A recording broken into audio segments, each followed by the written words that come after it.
መስዋዕትን አስመልክቶ መናገር ይገባኛል። መስዋዕት የሚለው ቃል ራሱ ለእግዚአብሔር ዋጋ የሚያስከፍለን ነገር ማቅረብ ማለት ነው። ዋጋ የሚያስከፍለን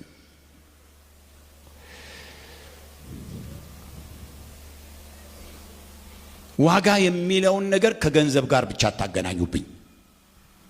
እሺ ዋጋ የሚለው ነገር ገንዘብ አለበት፣ ግን ገንዘብ ብቻ አይደለም። በቃ ዋጋ ያስከፍለናል። አንዳንዱ ነገር መዋረድ ያስከፍለናል።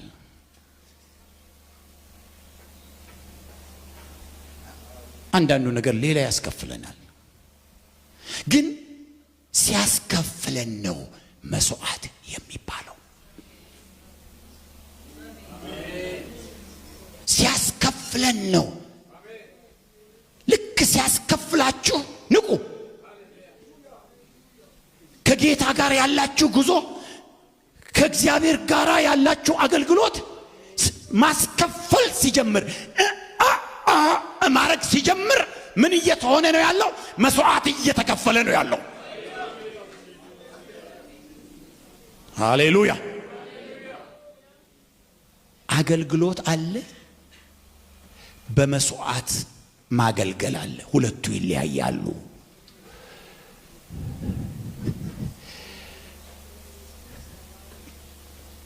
ለምሳሌ መዝሙር እንዘምራለን፣ ልክ አይደል? በኳይር እንዘምራለን፣ በግል እንዘምራለን፣ እናመሰግናለን። መዝሙር ከመሆን መስዋዕት ወደ መሆን የሚቀየርበት ጊዜ አለ። መቼ በሉኝ? ፈጽሞ በሕይወታችሁ መዘመር የሚባል ሳይሆን ማልቀስ ብቻ በሆነበት ሰዓት ላይ ጥሳችሁ ስትዘምሩ መዝሙር መሆን ይቀርና ምን ይሆናል? መስዋዕት ይሆናል።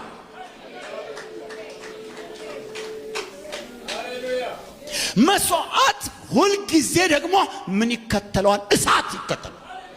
እሳት ስላችሁ ይገባችኋል? መንፈስ ቅዱስ ይከተለዋል። ለዚህ ነው እችን ምስጢር ስለሚያውቁ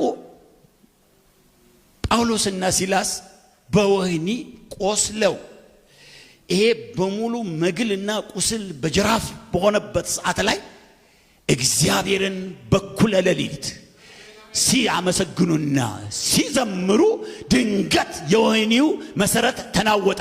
ምንድነው? መዝሙር ነው ወይስ ምንድነው?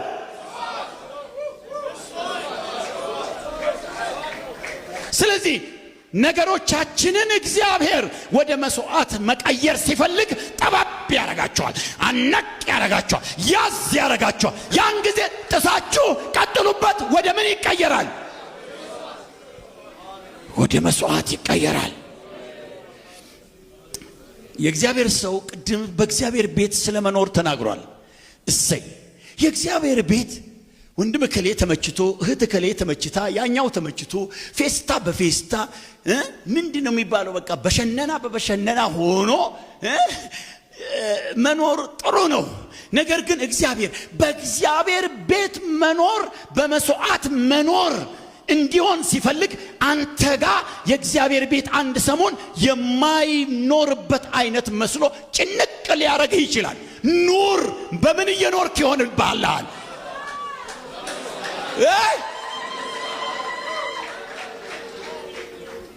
እግዚአብሔር ነገሮቻችንን ወደ መስዋዕት ለመቀየር ሲፈልግ ምን ያረጋቸዋል? ጠበብ ጨነቅ ያዝ ያረጋቸዋል። በዛ ውስጥ መኖር ስንጀምር፣ በዛ ውስጥ መጸለይ ስንጀምር፣ በዛ ውስጥ ማመስገን ስንጀምር ምን ይሆናሉ?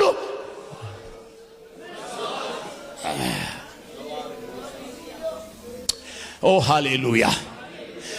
እኔ ግርም ይለኛል። ተናግሬው አውቃለሁ፣ አሁንም እናገረዋለሁ። እዚህ ራእይ ዮሐንስ ላይ ምዕራፍ 15 ላይ ከቁጥር 3 እስከ 4 በሰማይም ይላል፣ በሰማይም የሙሴ መዝሙር ተዘመረ የሚል አይታችኋል? የዳዊት አሁን ዳዊት በዜማ በጣም አሪፍ ነው። ያኛው አንደኛ የምናውቀው ኮልታፋ ነው። ለዚህ አይደለም እንዴ አሮን የተሰጠው? አፉ ልክ አይደለም። ስለዚህ አስቡት እንግዲህ ሶሎ ዘማሪ ሲሆን እያለ ማለት ነው። እግዚአብሔር ግን የሱን መዝሙር በሰማይ አይደለም፣ በአንድ አጥቢያ ውስጥ አይደለም፣ በአንድ ሰበካ አይደለም፣ በሰማይ መላእክት በሚዘምሩበት ድንቅ ዝማሬ በሚያቀርቡበት ቦታ ላይ እንዲዘመር አደረገው። ለምን ብትሉ አስቡ። እነዛን ክሩክድ የሆኑ ጎርባጣ የመጨረሻ የምድር ተንኮለኞች 3 ሚሊዮን ሰው እየመራ አንድ ቀን ትንፋሽ የሌለው ሁሌ የሚያበሳጩት ሁሌ በቃ እንገለሃለን የሚሉት መካከል መዝሙር እንዴት ይዘመራል? ጌታ ሆይ ነፍሴን ብቻ አድን ነው እንጂ የሚባለው መዝሙር አይዘመርም። በዛ ውስጥ ግን ሙሴ ጥሶ ባስቸገረው ነገር ውስጥ ጥሶ በዛ ሁሉ ማግረምረም ውስጥ ጥሶ በዚያ ሁሉ መከራ ውስጥ ጥሶ በዚያ ሁሉ የሰው ፊት በሚለበልበው ሁኔታ ውስጥ የሰው ፊት እሳት ሆኖበት በሚያሰቃየው ፊት ጥሶ